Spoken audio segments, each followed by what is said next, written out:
আসসালামু আলাইকুম। বাচ্চু মিয়া 54 বছর বয়স। বাবা কি সমস্যাটা নিয়ে আসছেন আমার কাছে একটু বলেন তো? কি সমস্যা হয় আপনার? প্রথম থেকে বলেন। স্যার প্রথম ব্যথা বেদনা ছিল, এটা জ্বর আসছিল, বমি ব্যাগ হয়, মাথাটা চক্কর মারে। মাথা চক্কর মারে। মাথা ব্যথা দাঁড়াই আছে? মাথা ব্যথা নেই স্যার, মাঝে মধ্যে একটু দাঁড়াইলে যেন একটা চক্কর মারে, একটা দুর্বলতা। ব্যথা ব্যথা কি প্রত্যেক জয়েন্টে ব্যথা হয় না মাংসপেশি গুলাতে ব্যথা হয়? এ শুধু হাই রানের মধ্যে আর কি এর মধ্যে না। পুরো শরীরে ব্যথা আছে। হ্যাঁ, তো আপনারা শুনতেই পাচ্ছেন বাচ্চু মিয়া যে কমপ্লেন গুলা বললো, এই কমপ্লেন গুলোর ভিত্তিতে আমি ওনাকে কয়েকটা টেস্ট দিছি। টেস্ট দেওয়াতে যে রিপোর্টটা আসছে ওনার ডেঙ্গু পজিটিভ আসছে। তো আমাদের চতুর্দিকে প্রতিনিয়ত ডেঙ্গু রোগী বেড়েই চলতেছে।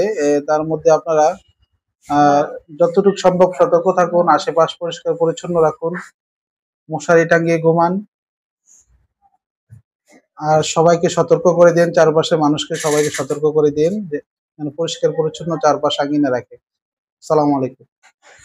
তোমার রহমতুল্লাহ। আজকে আগের থেকে স্যার অনেক, আমি ইনশাল্লাহ ভালো আছি, আলহামদুলিল্লাহ। জ্বরও নাই, কবে আসছিলেন? একদিন আগে আসছিলেন? একদিন আগে আসছিলাম স্যার, 2 দিন আগে আসছিলাম, আর এই 2 দিন পরে আজকে আবার আসছি।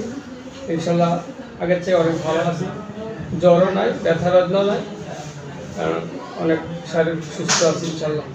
আচ্ছা আচ্ছা, বাচ্চু মিয়া আমার কাছে একদিন আগে আসছিল ডেঙ্গু জ্বর নিয়ে।